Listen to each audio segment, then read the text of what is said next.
Welcome back, guys, to World of Tanks with Verknechter, and we're here on Mountain Pass in the M4Rev. And this is a pretty light tier 10 game, tier 9 game, beg your pardon. We've got an enemy T10 on the other side, and as always, tier 10s can be devastating. Rasha arma biatch! We've got a T95 tank destroyer. If it has the big gun, it can be devastating as all hell, and even without the big gun, it can be really difficult to penetrate from the front. We've also got a Batchat artillery, which of course, artillery, never good. So we're going here probably to the heavy sort of area. We've got the glacier path, which is, I don't think, ever a good idea to go to. You've got enemies shooting you from the top. You'll have this bridge area, which, if the T95 is there, can be extremely annoying. This middle sort of area for scouts, and then this left area for heavy tanks and also for medium tanks, as they can get into quite a good position, as the Type 61 will show.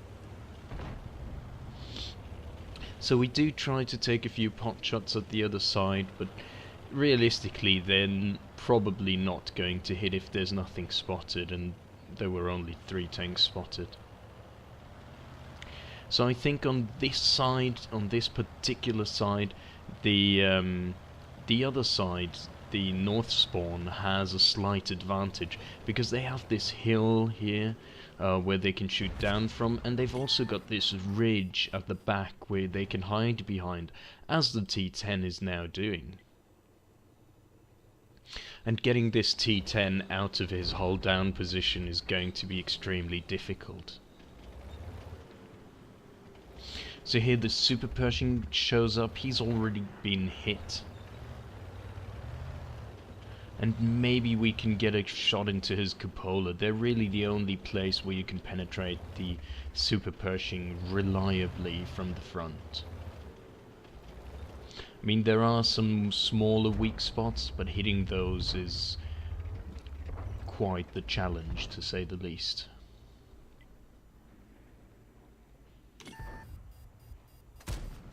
So here the Super Pershing gets a shot into his kind of side, but his shields hold up. But the second shot penetrates right into the cupola.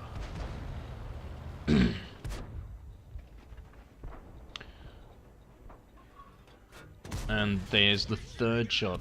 Now we can see there's a Scorpion G at the back, and this is not really something we want to fight against. Our Tiger 2, the only heavy tank we had with us here, has already died. The Type 61 is on low health, and the TVP VTU isn't really a match against either the T10 or the Super Pershing. And the Scorpion G, while it has an excellent gun, isn't really up to par here. And here we try to help out our Panther 2. We do get shot into the Leo, but the slow reload time of the M4Rev makes it impossible to save him here. But if you can't save him, let's avenge him at least.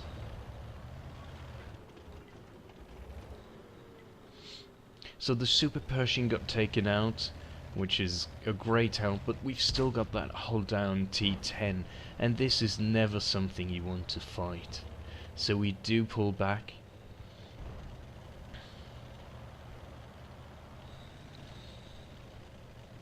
Now, as we can see, the T95 is indeed on the bridge, and it was probably artillery who shot at him, because I don't think the T32 or the Tiger P could have hit him at that range.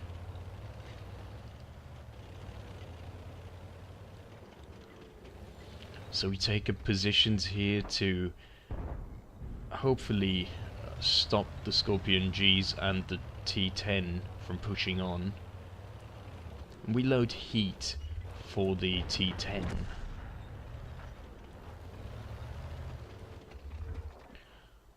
Now we're trying to see if that Scorpion G pops out, and yes, indeed he does. And we do track him, which is always excellent. But then a T-71 shows up behind us, and we do need to move and get to kill him, as he will take out our artillery to our right.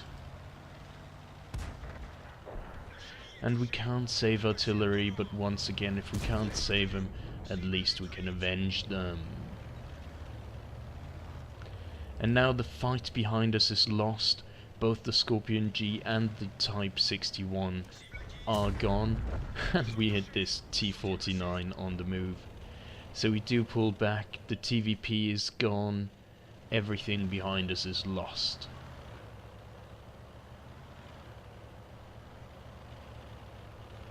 Now our IS-2 and our T-10 are up in the enemy base. So maybe... oh, there goes the T-10.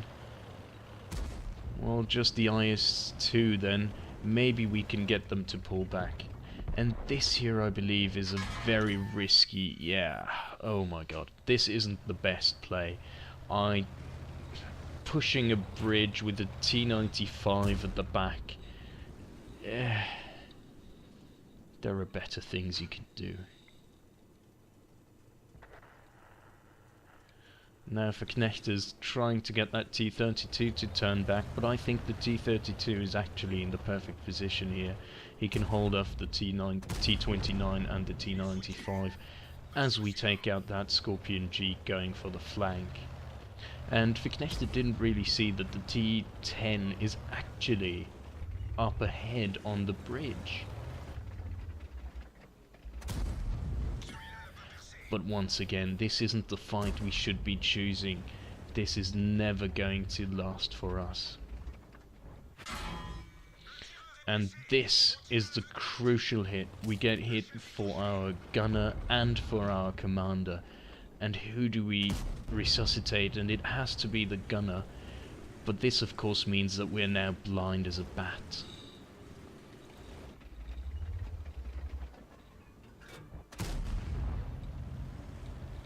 And these shots will obviously cost us a lot of money in the long run. And they're not going to hit anyway. They're not going to penetrate. This is... once again, this isn't the fight we should be choosing. And here you can see Verknechter hesitate. Does he want to take the shot? Yeah, let's try to go for that T-95. It's no use, really.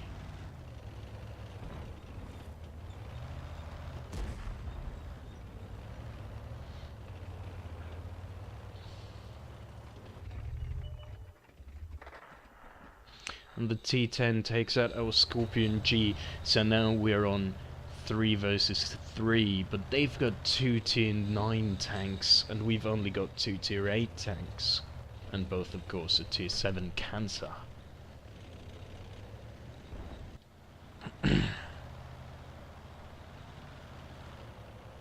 So we're going to pull back here into our base and try to set up an ambush against the T-10 and the T-95, and hope that we can outmaneuver them, outplay them.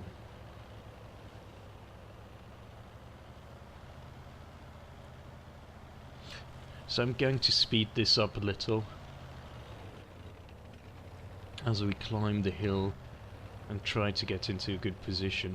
And if the T-32 has any brains, he'll set up right where he is now in a hold down position and try to spot this lane here. Now Verknechter goes to see if the T-10 or the T-95 haven't crossed around, but they haven't. And the T-10 gets spotted.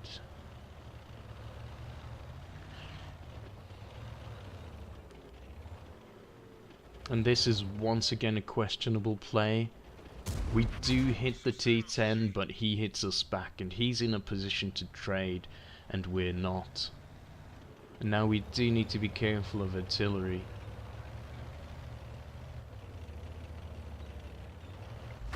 Yeah, there he is, as always.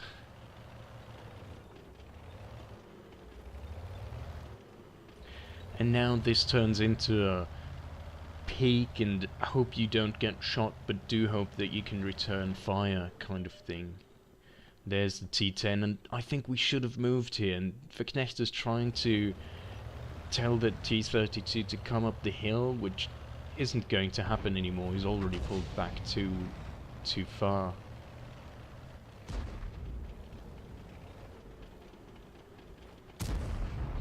We put one into the turret of the T10, the back of the turret, and this is obviously an excellent shot, and you should go for it because you can kill crew members here. It will also be excellent to go for the engine deck as we go now and see if we can't set him on fire. So we've already lost our artillery. And speaking of artillery, here's the enemy artillery. And now we're both one-shots. Both the T-32 and we are one-shots for everything that comes along. They can just shoot HE at us. And yeah, even the T-32 is probably going to die.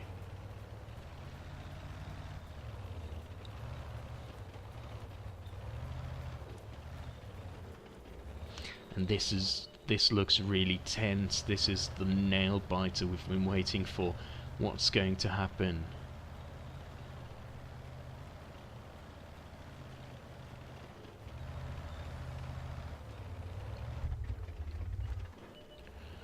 So here we see the T10 is crossing, and he hasn't. Has he spotted us? He probably hasn't. Tried to shoot him, but we can't. My god, we'll have to put that shot into the T10 so we can save our buddy, the T-32, who's been playing so well alongside us. And yes, indeed, we do get him. Excellent. Excellent teamwork here. And now if we can flank the T-95, then he's gone. Then that's it for the T-95. He's an excellent tank up front, but from the back we can easily penetrate him. But we do need to find him first. Where is he? There he is, and he's turning his back to us. The tracking shot doesn't track him. And here Verknechter is shooting gold at his back, which I think isn't necessary at all. But no matter. It's just wasting money, isn't it?